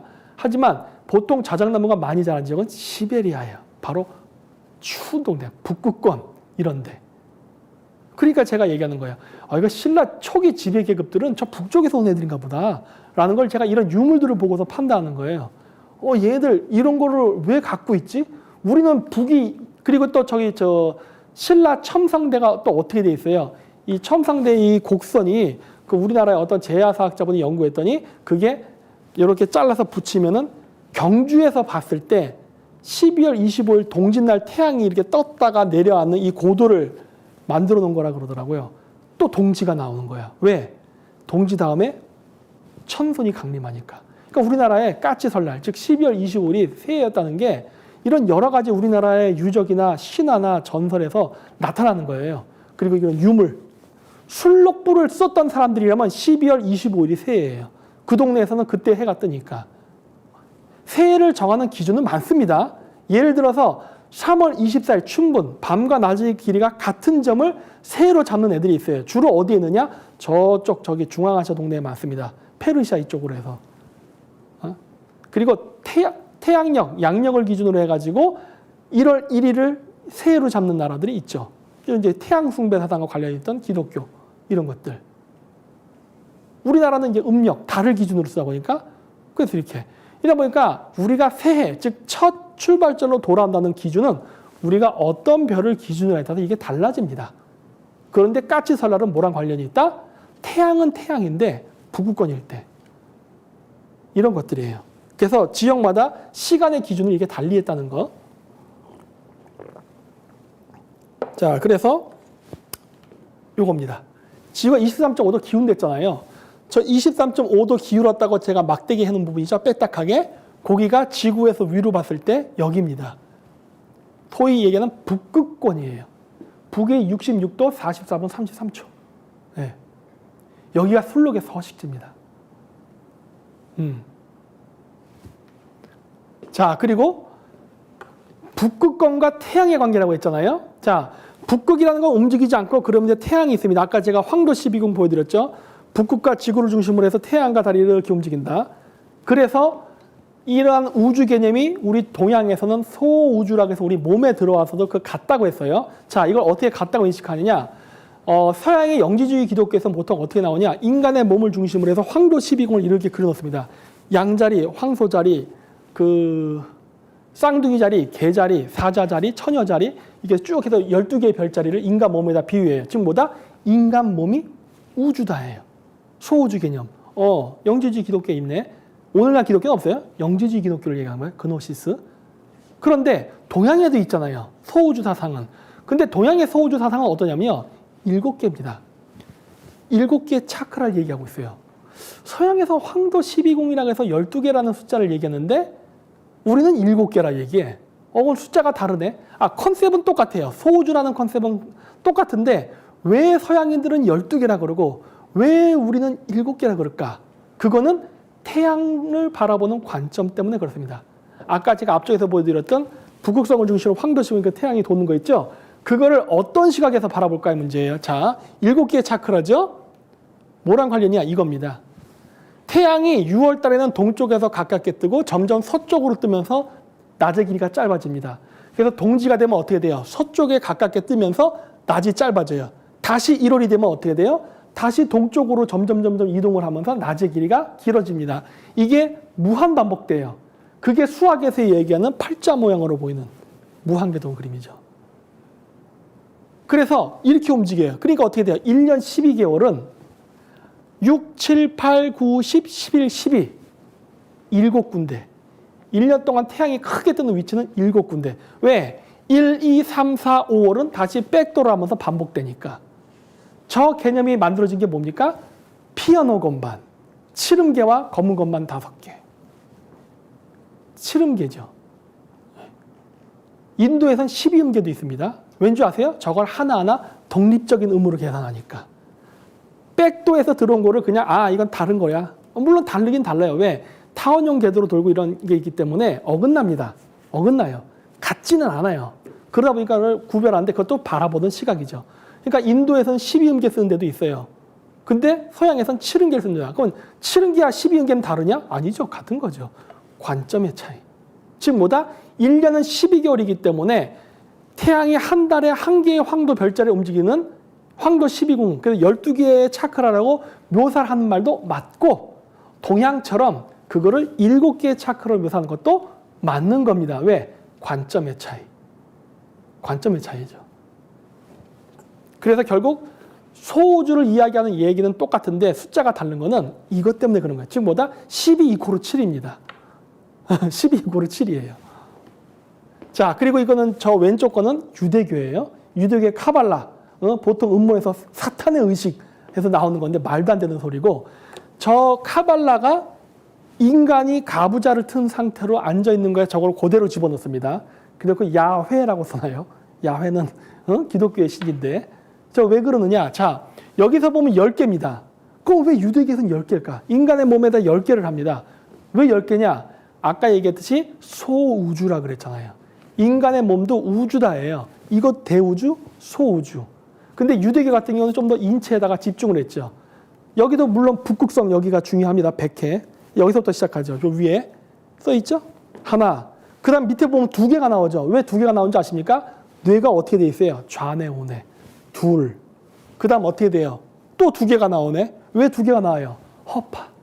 2개죠. 그 다음 뭐 나와요? 가운데. 하나죠? 심장. 그리고 그 다음 뭐예요? 또 2개네? 신장. 이렇게 되는 거예요.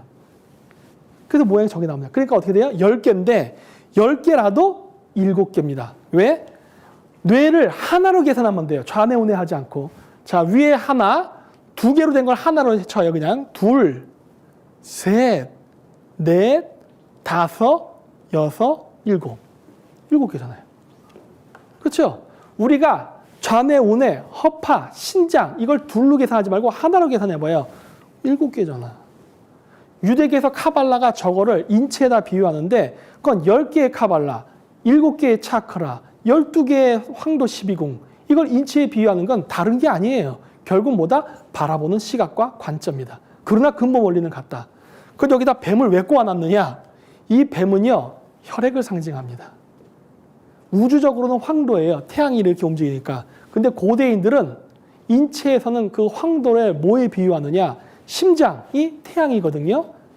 이 태양이 심장이란 말이야. 태양으로부터 나오는 햇살이 뭐예요? 피거든. 인체에서는. 그래서 피가 지나간다는 걸 뭐라 봐요? 이게 황도예요. 바로 동맥, 즉 피가 흐르는 거를 심볼로 뱀이라고 묘사한 겁니다. 근데 이거를 갖다 착각하고 뭐 사탄이 어쩌저간데 이거 뭐 이제 웃기. 이거는 그냥 고대인들이 이해를 못하니까 이해를 돕기 위해서 만든 방편이에요. 방편. 그래야 사람들이 알아들으니까. 오늘날처럼 교육 수준이 높으면 이렇게 얘기할 필요가 없죠. 옛날 때는 사람들이 교육 수준이 낮았기 때문에 저렇게 묘사를 한 겁니다. 묘사를. 막 뱀이 이렇게 엉켜있다. 왜 이렇게 얘기해요? 동맥과 정맥입니다. 간단하죠? 오늘날은 간단해요. 근데 고대인들은 몰랐거든. 그래서 그렇게 묘사한 겁니다. 그래서 여기 나오잖아요. 이거. 그래, 여기 나오네. 여기 이렇게 보면은 인체에다가 황도 12군 이렇게 묘사했잖아요. 소우주. 그렇죠? 7개의 차크라. 앞쪽에서 얘기했던 이 7개의 차크라가 유대계에서 얘기하는 10개의 태양, 카발라, 그 다음에 영지주의 기독교에게서는 12개의 별자리는 같은 얘기예요. 그렇게 결론 나죠? 다 인체 몸에 비유합니다. 그러니까 그 뿌리는 뭐다? 하늘 숭배사상. 그랬고 여기도 보면은 여기 예수님을 중심으로 황도 12궁이 그려져 있네. 뭐야 이거 뭐 똑같네. 이거 옛날 벽화부터 나오잖아요. 옛날 벽화부터.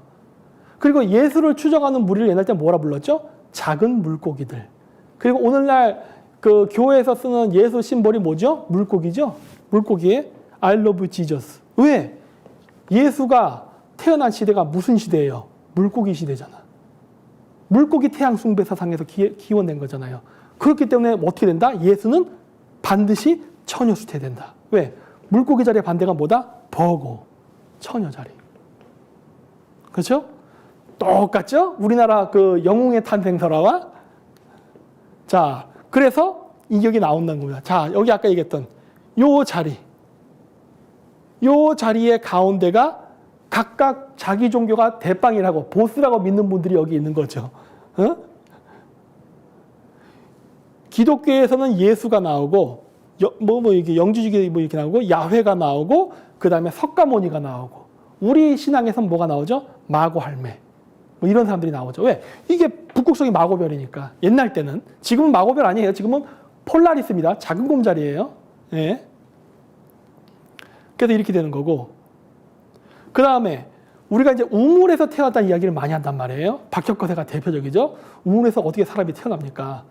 하늘에 태양이 비쳐 성령 임신이 안 되듯이 이건 다 천문에 대한 심볼이에요. 심볼. 자, 어쨌든 나정이라는 건 아시죠? 통과할게요. 시간 관계상. 뭐랑 관련이 있느냐? 자, 1년 365일 동안 중요한 데는 언제라고 했습니까? 춘분, 추분, 동지, 하지. 이때가 중요합니다. 네 군데 그 기준점이라고 그랬잖아요. 이 기준점이 중요한데, 자, 3월 24일이면 춘분 때네요. 어떠냐? 북극성의 위치가 여기 있고, 북두칠성이 여기 있습니다. 그렇죠? 제가 시간 기준은 태양이 뜰 때를 기준으로 했어요. 태양이 뜰 때를 기준으로 제가 했습니다. 아, 저쪽에서 뜬다? 오케이. 자, 그 다음 여름, 하지 때는 어떨까요?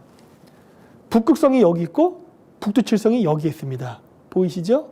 오케이. 자, 그 다음에 가을. 가을 때는 어떠냐? 북극성이 요 가운데 있고 북두칠성이 여기 있어요. 오케이. 자, 그 다음 겨울에는 어떠냐? 북극성이 여기 있고 북두칠성이 여기 있어요. 오, 저렇게 모인다고? 자, 그러면은 이걸 조합해 볼까? 이렇게 되는 거네요. 태양이 뜰 때 기준이라 해서 태양이 뜰 때를 기준. 어떻게 잡냐에 따라 그건 똑같아요. 어차피 그래봐야. 그러면은 북극성을 중심으로 우주의 봄, 여름, 가을, 겨울일 때 북두칠성의 위치가 저렇게 된다. 이 심볼을 보다 더 형이상학화시키자. 이렇게 되는 거죠. 보이십니까? 봄, 여름, 가을, 겨울에 북두칠성의 모양, 국자 모양. 그렇죠? 자, 불교 만자의 유래는 뭐다? 북극성 신앙입니다. 네. 모든 종교에서 심볼 쓰는 건 다 그 자기들 거 아니에요. 다 자문에서 가져간 것 뿐이야. 지금 지 거라고 우기는데 그런 거 없어요. 원래 고대 북극성 신앙에다 다 유래된 겁니다. 자, 이제 우물을 얘기해야죠. 우물은 그럼 어떻게 그 얘기가 나오느냐? 이렇게. 보이십니까? 요게 합쳐지면 어떻게 되죠? 짠! 보이십니까? 우물로부터 태어난다는 소리는 뭐예요? 북극성으로부터 태어난단 말입니다. 그리고 이렇게 구멍이 있었죠? 그걸 뭐라 부릅니까? 천정, 하늘의 우물. 하늘의 우물의 가운데 뭐가 있어요? 북극성. 그죠? 북극성의 기운을 받고 태어났단 말이죠. 우주의 우물로부터 왔다는 소리지. 천손이라는 소리인 거죠. 진짜 땅바닥 우물에서 낳게 설마 말도 안 되지. 그걸 그렇게 비유하는 거죠. 그러니까 얘기했잖아요. 어떤 바보 같은 놈들이 진짜 부활시킨다고 사람 이렇게 묶어놓고 옆에서 칼을 찔러갖고 창틀에다 부활한다. 그게 부활이 됩니까? 안 되지? 이건 천문학적 현상인데? 천문학적 현상을 컨셉을 가지고 사람들이 이해를 못하니까 야 이거를 갖다가 한번 얘기해서요. 1년은 306.241이고 뭐 이렇게 막 얘기하면은 사람들이 머리 아파하고 막 힘들어 하잖아요. 그러니까 어떻게 한 거야? 그걸 우상화해서 이야기를 만든 거란 말이에요. 이게 아니라 원래 이렇게 태양신이라는 게 있는데 이 태양신의 수명은 1년 365일이고 이게 왜 죽느냐? 하늘에 있는 화살, 태양을 우리 동양에서는 화살로 쐈다 그랬고 서양에서는 창으로 찔렀다고 얘기한 거거든. 그래서 죽었다가 다시 부활한 거야. 라고 얘기했는데 그걸 진짜 부활시킨다고 찌르면은 그건 사입이죠. 이거는 심볼인데. 그래서 제가 우주 천문을 잘 봐야 된다고 하는 거예요. 그러지 않으면 진짜 큰일 납니다, 여러분. 네. 그래서 우물에서 태어났다는 이야기가 이렇게 해서 나온 거예요. 북극성과 북두칠성 상황과 관계가 있습니다. 그럼 왜 북두칠성이 같이 나오냐? 북두칠성이 인도자의 별이잖아요. 여러분 북극성 어떻게 찾아요? 한 방에 북극성 찾을 수 있어요? 못 찾을걸요? 보통 카시오페나 북두칠성을 먼저 찾습니다. 그리고 거기서 이렇게 연결해서 찾는 거예요. 그리고 여러분 선녀 나무꾼 이야기도 보면 뭐가 나와요? 하늘로부터 두레박이 내려온다 그러잖아요. 두레박 타고 하늘로 올라간다 그러죠? 그 두레박이 북두칠성을 상징합니다. 그래서 두레박 타고 올라간다. 그래서 그게 바로 두레박이 어디에 있어요? 우물에서 쓰는 거잖아. 우물에서 두레박, 하늘의 우물로부터 천정으로부터 두레박이 내려가. 즉 북두칠성에. 그래서 사람이 거기 딱 타고 하늘로 쭉 올라가서 누굴 만난다? 용왕님 만난다. 용왕님이 누구예요? 북두칠성이. 북극성이죠. 이렇게 되는 거예요. 이 이야기. 백날 두레박 타보십시오. 하늘을 못 올라갑니다. 우주 항공선 타야지. 그렇죠? 이런 거예요. 이런 거. 고대인들에게 이해시키기 위해서 만든 방편이에요. 그리고 이제 또 중요한 건 뭐냐? 버선 이야기입니다. 이 버선만 나오면 그렇게 사람들이 반대를 하고 난리를 치는데 여러분 별거 없습니다. 옛날 종교라는 게. 옛날 종교의 핵심은 뭔지 아세요? 신을 만나는 거예요. 영접하는 거. 근데 신을 어떻게 하면 영접하게 하느냐? 방법은 다양합니다. 그 중에 하나가 뭐다?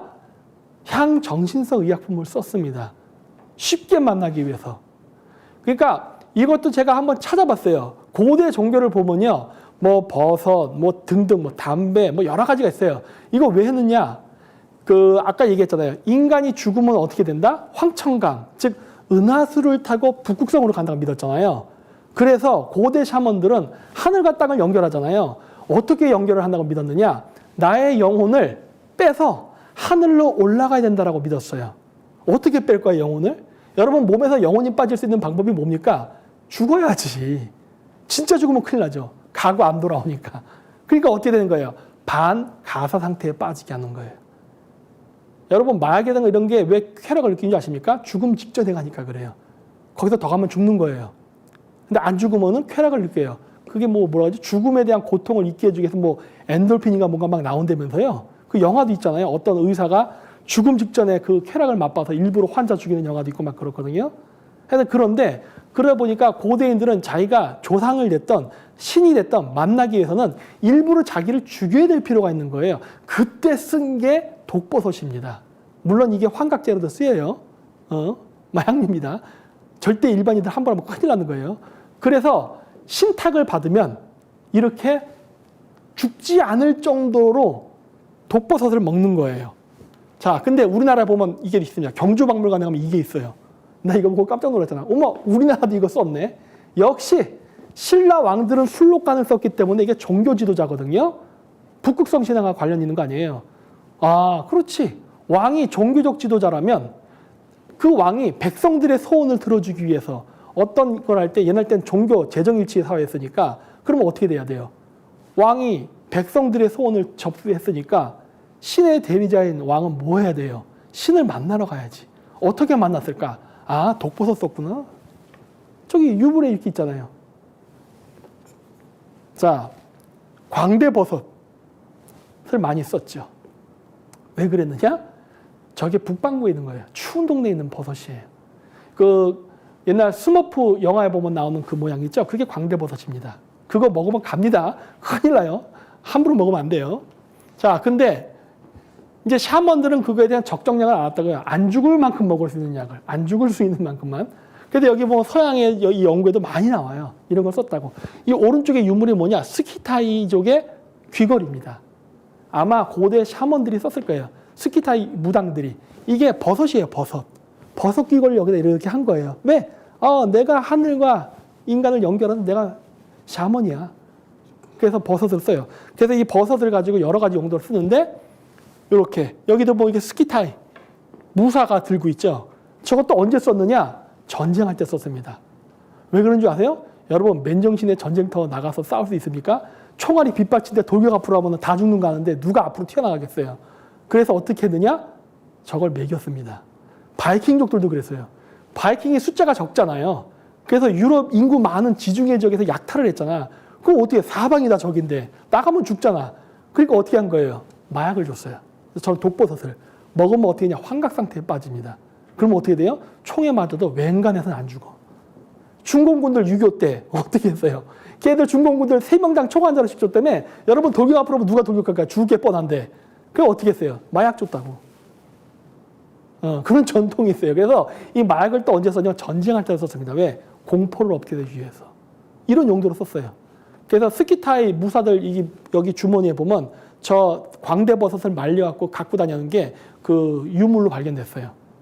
샤먼들도 먹었고 무사들도 먹었습니다. 이건 그리스의 사제들 역시 저렇게 버섯을 들고 있죠. 신탁하는 사람들이 버섯 많이 썼어요. 불교는 안 썼을 것 같아? 불교도 썼다 하니까 막 불교 신자 팬분들이 막 난리치더라고. 창피하지 마세요. 옛날 종교는 다 그랬던 거예요. 원래 그랬던 겁니다. 원래. 기독교도 마찬가지. 예외가 될 수가 없다니까. 하나님 어떻게 만나? 버섯 먹고. 그러니까 요즘처럼 막 이렇게 뭐 양복 입고 멋있게 옛날 땐 그런 종교 없었어요. 다 모든 종교가 옛날 때는 그 과학 수준에 맞게 그 수준에서 종교가 결정됐습니다. 신을 만나려면 어떻게 해야 돼요? 버섯 먹어야지. 버섯 안 먹고 할 수 있는 방법이 있습니다. 뭔지 아세요? 침례의식입니다. 침례의식이 뭔지 아시죠? 물에 들어가는 거. 요즘은 그냥 물에 넣었다 빼대. 원래 침례의식은요, 물에 빠뜨려 죽이는 겁니다. 원래. 물에 훅 빠뜨리는 거예요. 왜냐? 북극성으로 가야 되잖아. 북극성으로 갈 수 있는 방법이 뭐예요? 은하수를 타고 올라간다면 있잖아요. 그 은하수를 어떻게 타고 갈 거야? 강. 이 강을 은하수라고 생각하는 거거든. 빠뜨려갖고 물에 빠뜨려서 익사시켜버린단 말이에요. 그럼 어떻게 돼요? 그 다음 바로 끄집어내서 인공호흡을 살려내요. 그 짧은 1, 2분 동안 그 사람은 환각을 보는 거거든요. 그걸 통해서 신을 봤다고 생각하는 거예요. 그래서 침례식, 그러니까 결국 핵심 뭐랬어요? 반가사 상태라고 얘기했잖아요. 반가사 상태. 그러니까 독버섯을 먹고 가사 상태에 갈 수 있고 이렇게 익사를 시켜서 하는 방법도 있고 다양한 방법이 있는 거예요. 아까 제가 앞쪽에서 무랏 아즈지의 그 글 중에 내가 안 읽은 게 있었는데 뒷부분 나중에 화면 캡처해서 보세요. 원래 침례식이 유목민족에도 있었는데 기독교의 것과는 좀 다르다라고 했죠. 그 글이 있어요. 나중에 돌려서 보세요. 그게 바로 익사의식입니다. 죽이는 거예요. 죽기 직전에 끄집어내는 거예요. 그럼으로써 신을 만나고 인간의 영혼이 빠져갖고 황천강까지 가서 조상 만나고 다시 백도. 그래서 다시 원래대로 돌아오는 거예요. 나 신을 만나고 와서, 조상을 만나고 와서 조상님이 나한테 이런 메시지를 줬어. 이렇게 한 의식이 침례의식이에요. 그 보시죠? 기독교에 이렇게 나오잖아요. 아이고, 좀 빨리 갔다. 이렇게. 다 이렇게 있습니다. 자, 그래서 이런 식으로 해서 하늘의 우리 신앙은 북극성 신앙, 태양 신앙, 달 신앙, 이런 그 별신 신앙이고 이거를 기반으로 해서 때와 시에 맞춰서 태어난 자가 신성한 기운을 받아 태어난다고 믿었고 이 자들이 지도자라고 생각하는 게 천송 강림 사상이에요. 자, 그럼 이제 북극성의 기운을 받고 태어난 신의 대리자들은 무엇을 해야 되느냐? 제세이화해야죠. 뭐다? 하늘을 카피하기. 쉽게 얘기해서. 하늘을 카피합니다. 그 얘기는 뭐예요? 그냥 본 따서 짓는 거예요. 뭐 가장 쉬운 방법은 뭐예요? 그냥 별자리 모양 맞춰 도시 건설하기. 이 북극성을 중심으로 동양에선 자미원, 태미원, 천시원이 있죠? 요 개념 그대로 집어넣는 거예요. 요거. 요 모양이 그대로 어떻게 됩니까? 서울이죠. 보이십니까? 일단 좀 지나갈게요. 요거부터 먼저 보고 갈게요. 자, 자미원, 태미원, 천시원의 모양을 본떠서 만든 게 왕궁. 왜? 거기가 북극성이 있는 가운데 자리니까. 거기는 왕과 귀족이 있는 자리죠. 그래서 저기 경복궁이 천시원, 자미원이 창경궁 창덕궁, 태미원이 종묘라고 있습니다. 백도하기 힘이니까 미리 얘기할게요. 자, 저기 있는 게 사대문, 소위 얘기하는 여기가 강북구입니다. 강북구. 그럼 여기 어떻게 될까요? 여기는 강남구. 이게 뭐예요? 한강입니다. 옛날 때 여기 자면태 여기 청계천이에요. 근데 이게 확장돼서 이제 한강까지 가잖아요. 그럼 얘가 뭘까요? 여의도. 보이십니까? 우리나라 수도가 어떻게 건설돼? 우주를 모방한 거예요, 우주를. 네. 쭉쭉 지나갈게요. 자, 그래서 자미원 모양을 본따서 이렇게 만들어지고, 태미원 모양을 떼서 종묘가 만들어지고. 근데 이거는 약간 좀 덜 완벽해요. 왠지 아세요? 우리나라가 선조가 도망가는 바람에 백성들이 궁궐을 태워버렸잖아요. 그리고 제대로 복구를 못했습니다.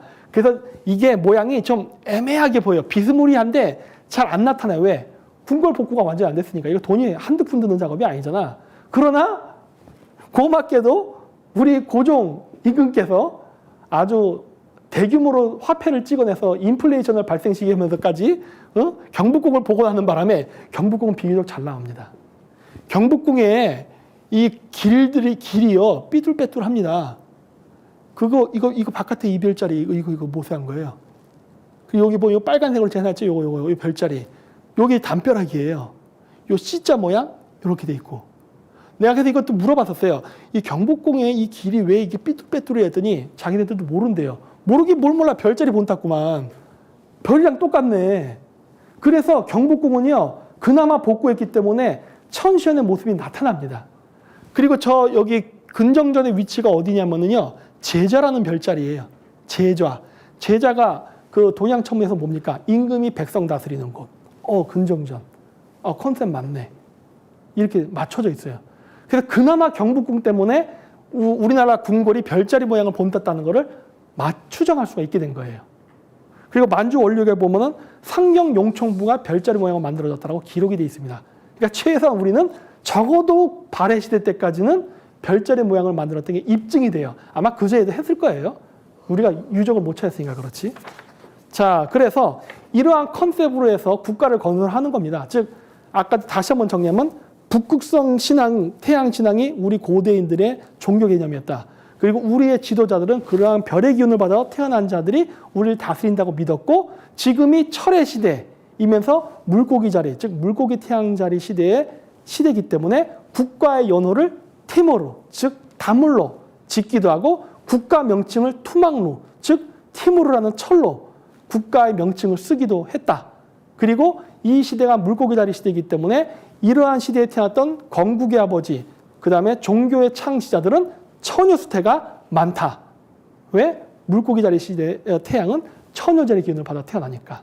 이러한 컨셉이 동서양에 골고루 존재한다. 그리고 이러한 사람들은 북극성의 기운을 받아 태어났기 때문에 하늘의 사명을 띄어야 된다 믿어서 어떻게 한다? 하늘을 본따서 그대로 국가 통치 시스템과 국가의 기반을 만들어냈다. 가장 쉬운 건 뭐다? 하늘 복사해서 도시 건설하기. 특히 수도 중심으로 많이 합니다. 왜? 돈이 많이 들어. 다 하려면 돈이 많이 들다 보니까 수도 중심으로만 합니다. 거의. 그래서 이렇게 만들었고, 그리고 이것만 있느냐? 아닙니다. 바로 신분제도. 옛날 때 신분제도 있었잖아요. 여러분 고조선 시대 때에도 신분제도가 있었습니다. 고조선 8조법에 보면 뭐가 나옵니까? 사람을 죽이면 노예로 삼는다. 아니면 곡식으로 많이 갚던지 뭐 이런 얘기 나오죠. 그 얘기는 뭐예요? 노예가 존재했다는 거예요. 즉 계급사회가 존재했다는 겁니다. 계급사회도 어떻게 존재하냐? 천문을 기반으로 얘기합니다. 왕은 북극성의 기운을 받고 태어나잖아요. 그러니까 바로 자기는 중심. 바깥의 별일수록 북극성에서 멀어질수록 신분에서 멀어지는 겁니다. 즉 신분이 낮아지는 거예요. 그러니까 자영실이가 천문영에서 뭐라고 해요? 저는 천민이라 별이 없습니다. 뭐 어딘가 끝자리 별이겠지 라고 생각했던 거예요. 고대인들은. 그래서 이 바깥 언저리, 천상열차 분야에 대해서 봤을 때 바깥 언저리, 수많은 별들 있잖아요. 이게 천민의 자리라 보는 거예요.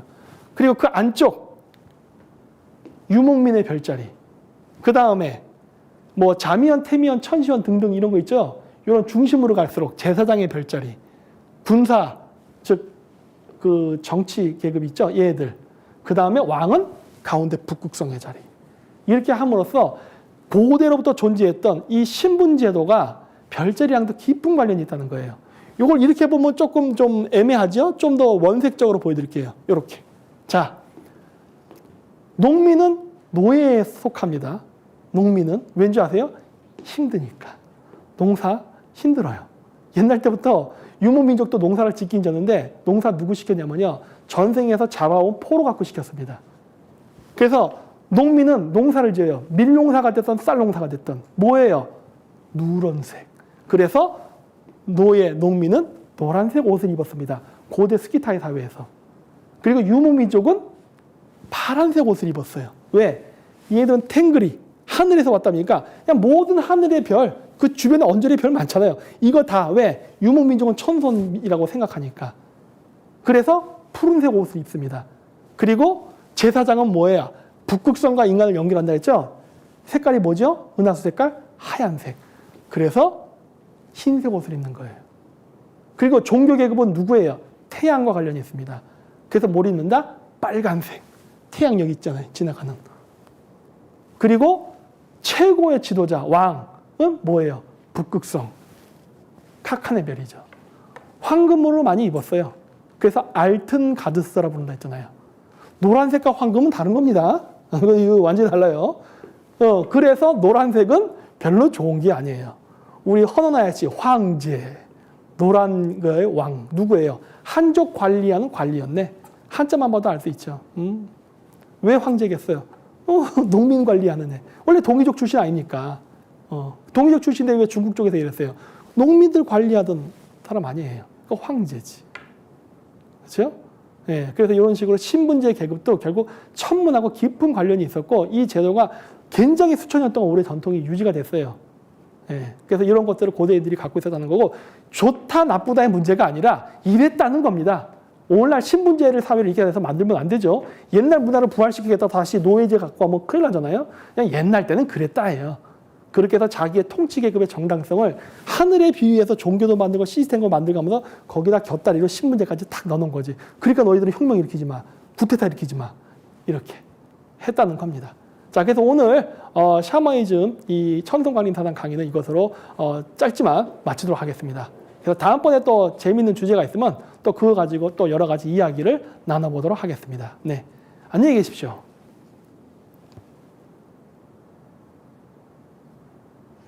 네, 수고하셨습니다. 네.